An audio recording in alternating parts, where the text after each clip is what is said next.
Hello everyone, everybody's love Vietnamese bread.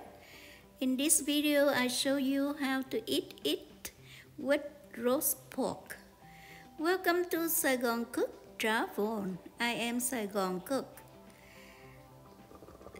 So I have a pork belly here and I cook in water and some others onions, garlic, shallots, pear, so that it's have a good tender for the next steps. If you want the written recipe, click on the description box below. I have the recipe ready for you there. So I cook about 10 minutes. You don't want to cook too long to fall apart, but you don't cook blanch it, more than blanching. And then I remove, and now I season the meat. At this point, I just season the meat itself, not the skin. And the seasoning is in the description box below recipe, but here I can show you some. That is soy sauce, oyster sauce, and many things else. I score the meat parts, so that the reason I scored it, so that the marinade can penetrate into the meat, and it make it easy when we done baking. You just go with those score and slice into slices, because when we done, it's very crispy and very difficult to chop them if you don't have a good cleaver. So I marinate the meat, and I go on the side as well, but not the skin. Remember, the skin we have different treatment so that it can be crispy. This technique I use is from Chinese master. The Chinese is famous for their roast pork, crispy and flavorful meat, crispy skin. We Asian, we love crispy skin.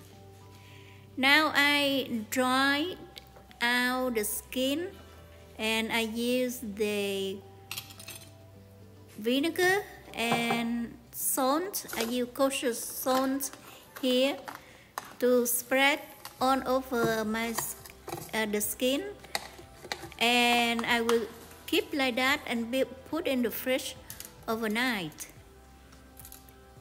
And anytime that if you have time to look at it, you can remove and use the paper towel to dry the skin, and do it again.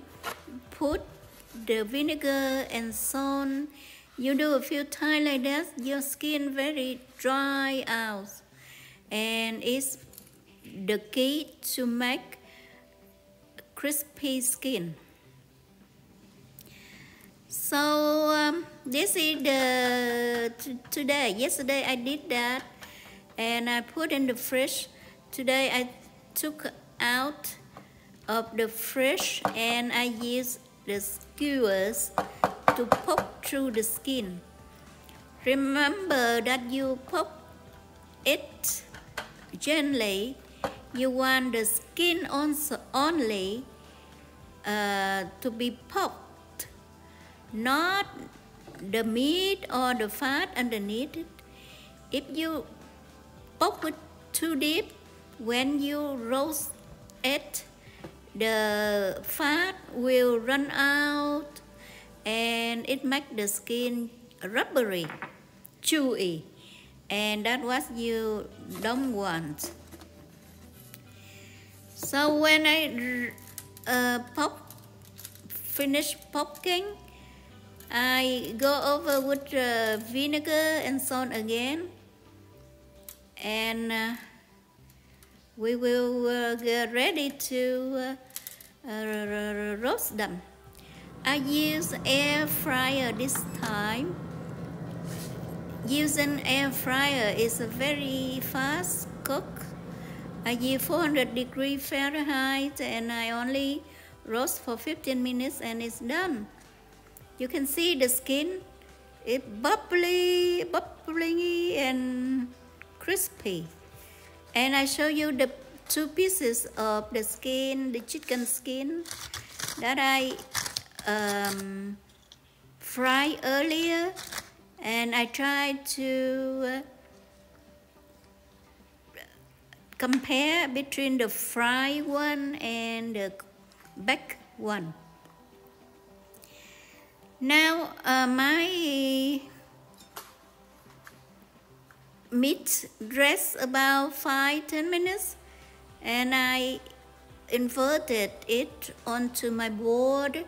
And remember, I scored the score before. Now I go into it and just press down, and I cut it into pieces. It's very easy that way, because if not, I need to use big cleaver, and you need to chop, and I don't want to wash another knife. You keep watching me, and now I take a piece and I make a taste test. I won't say anything more, so for you I keep silence for you to listen to the crackling that I in my mouth.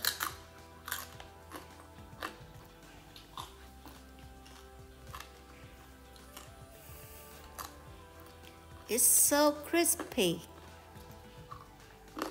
and the meat is flavorful. Now you keep watching me to chop the meat.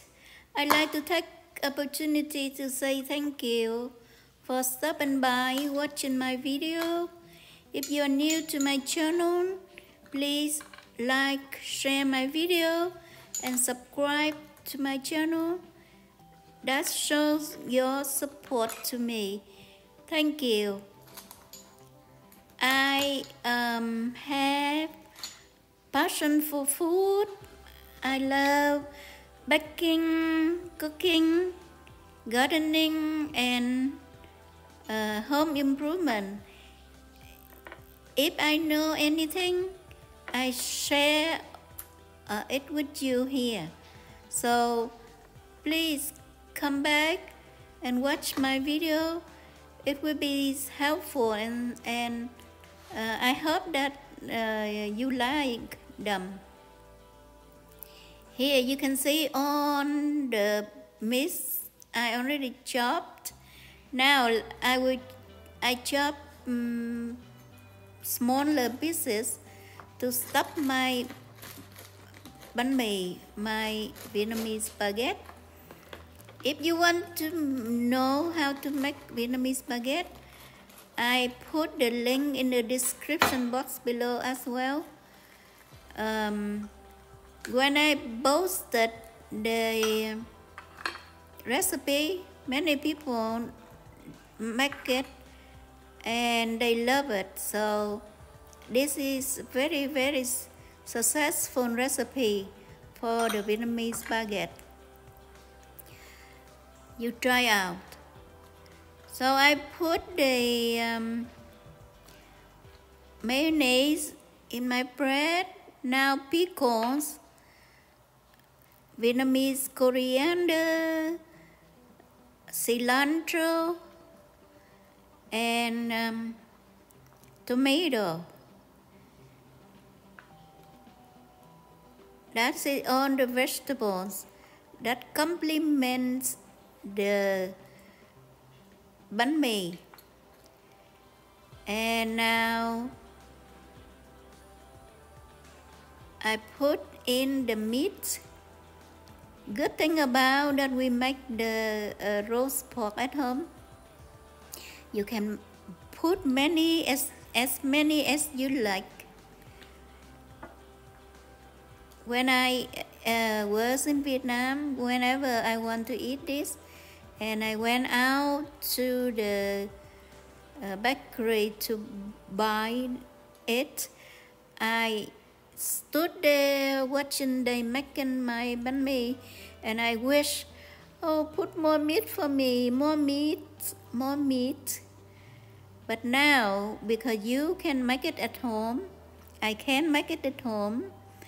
I eat how many I want, how much that I want. And you can see it's so great now. The rest is I drizzle the sauce. The sauce I make is the dripping from the pan, some soy sauce and oyster sauce, garlic, ginger. Thank you for watching. I hope you come back to see me soon. Bye bye.